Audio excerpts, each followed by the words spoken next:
Syd, thanks for your time. I It's mean, a pleasure. you're no stranger to the retail industry. How bad could this be for them? Well, for the manufacturers, Tiger Brands and RCL. you know, I think it's fair to say that all manufacturers of food products would have adequate insurance to cover themselves against any event like this. I mean, it's a natural cost of doing business. So from a cost perspective, they would probably, there's obviously be a mismatch in terms of cash flows, but ultimately, I guess that they would be compensated largely for the loss of production and things like that. But I think the real issue is not that. The real issue is the brand and the protection of the brand quality. I mean, take Enterprise. How long is it going to take them to reconvince consumers that the Enterprise brand is good to be purchased again? And it's not just Enterprise, they manufacture products under a whole variety of brands. Enterprise Bookie, they rattled off in one of their announcements yesterday all the names of the brands. So we are talking about the value of the brand and the protection of the brand equity, and that is a longer term process. And I don't necessarily believe that insurance, for instance, would cover you for those kind of losses. Those are enduring losses. They can carry on for a long period of time. Obviously, for competitors, there are competitors. I mean, Enterprise is not the only manufacturer. But about that, because I bought Escort Viennas at the weekend, I'm taking them back because I don't trust it. They said all cold meats. Okay, you don't.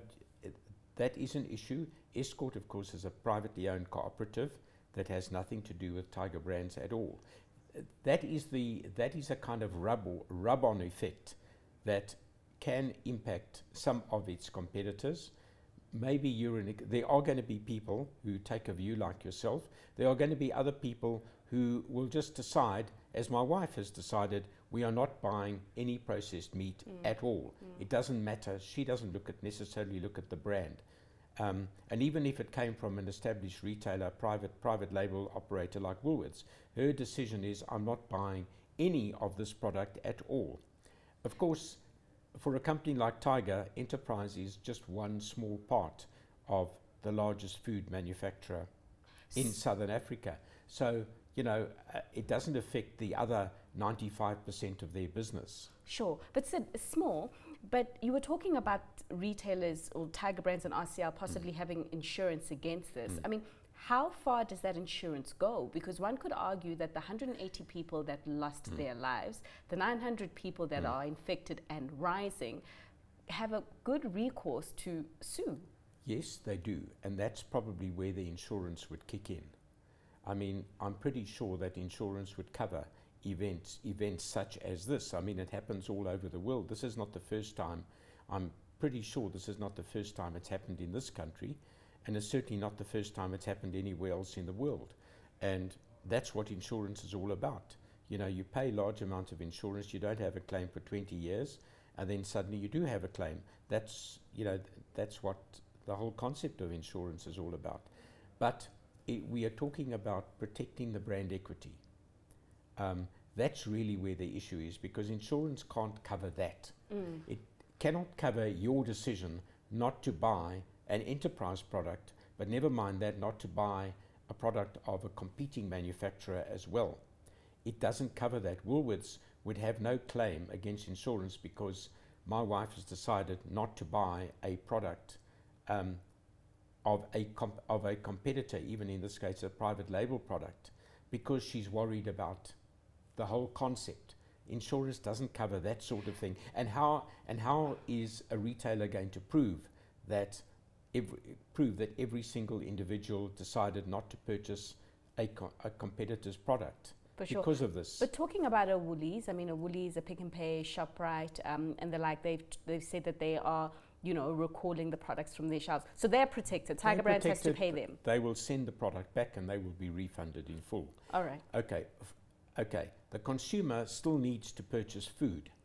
So there are alternative food products. And ironically, I was at another large retailer this morning walking up and down the aisles, and I saw them pulling the stuff off the shelves at that store, this particular store. And I thought to myself, so what is the consumer going to purchase? And right next to, in this particular store, right next to this product are a whole lot of tin products. Now, obviously, tin products are not processed meat. And in this instance, I was looking at tuna. Virtually all our processed or our packaged tuna is in a tin, and generally it comes from Thailand and other parts of Asia. So that would be the alternative. So from a retailer's perspective, they will lose sales of Enterprise because there's no stuff on the shelves in any event. But I guess the alternative products, and I'm thinking of the tunas of this world, would, or even sardines for that matter, or the fish that we pick, that we package off the West Coast. That would be an alternative. But of course, those are a lot more, pricier, one could argue, and especially now that we've got this VAT hike that's coming in to affect the retailers. Yes, but we are in a kind of a Goldilocks at the moment. That's a word coined by a lot of the American letter writers. The VAT hasn't kicked in yet, so nobody's felt the VAT. But right now, what you are feeling is a good feeling, because food inflation, current food inflation, is probably in negative territory, for want of a better word. So the consumer actually has more money to spend because he's still got his pay hike from last year. He's spending less money on food simply to level, to level peg. So he has more money. So he can probably afford to buy the tuna if it is more expensive than processed meat.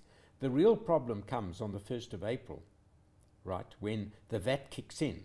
Now the party really comes to an end, because that 1% goes right across the board on every single thing that virtually every single product that you purchase, plus the fuel increase. So now, which retailer will be able to better stand that scenario where the VAT increase kicks in April? We've had a number of results already from the likes of ShopRite, Woolworths, Massmart. Who's going to stomach the VAT increase better and who's not? In all probability, the food retailers would probably fare the best, very simply because we go back to the old Maslow hierarchy. Where do you spend your money first? In what order do you spend as you go up the up the pyramid, so to speak? So you will buy your food first, and what's left gets spent on the discretionary, and the discretionary would be the apparel and durable goods retailers. They would ultimately bear the brunt of it, because your food is going to cost you, broadly speaking, just under 1% more. So that's 1% of your money plus the tax. That's Foschini, Truworths. Yeah. The pricier food apparel retailers, the Foschinis and the Truworths would be worst off. Obviously, the lower priced, affordable, affordable quality and affordable fashion would probably be a little bit better off. But ultimately, everybody is going to bear some pain. And remember, it's not just the VAT, it's a tax increase as well. Ultimately, the bans haven't been altered to account for anticipated inflation. So ultimately, you will end up paying more no matter who you are. So that's the real fun. The party really comes to an end at the end of March. Fortunately, this year it's over Easter, so everybody will be celebrating over Easter. And when they wake up, on the 1st of April, when Easter's over, they'll suddenly realize the party's come to an end. I pity any retailer. Just think of it. We're now talking a VAT increase right across the board. The retailers are going to have to spend that long weekend changing the prices of virtually, for all practical purposes, every single product in their store. But if the price was, let's just take $17.99, the first number that comes to mind, that should now go to $18.35. But that's not a perfect figure for tactical marketing purposes. So does it become $18.39? Does it become $18.29? What do we do? But these guys are going to be working overtime over that long weekend. Fortunately, it is a long weekend, because every single product in the store, save for the zero-rateds, every single product is going to have a price change. My goodness, I am glad that I'm not going to be in the retail space, and fortunately I'll be able to enjoy that Easter long holiday. I mean, Syd, just before we let you go, in terms of stock picks, I mean, we've had Woolworths talking about David Jones, still very bullish despite the fact that the market is also jittery about that. If you had to, let's go shopping on the JSE now and let's pick up some stocks that we're going to put in our portfolio or our bag, what would you pick? I would probably Steinhoff.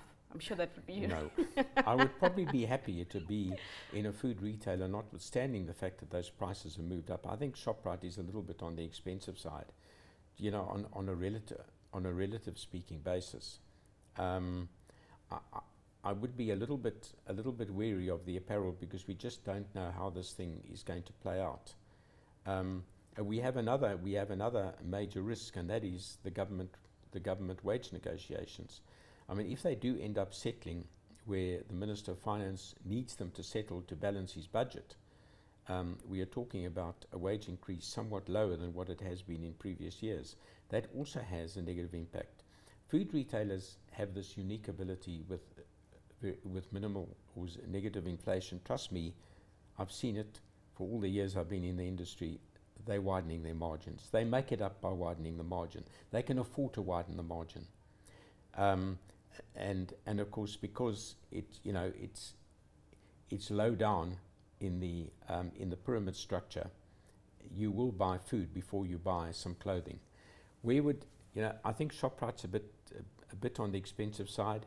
Probably, maybe even look at a thing like Pick n Pay.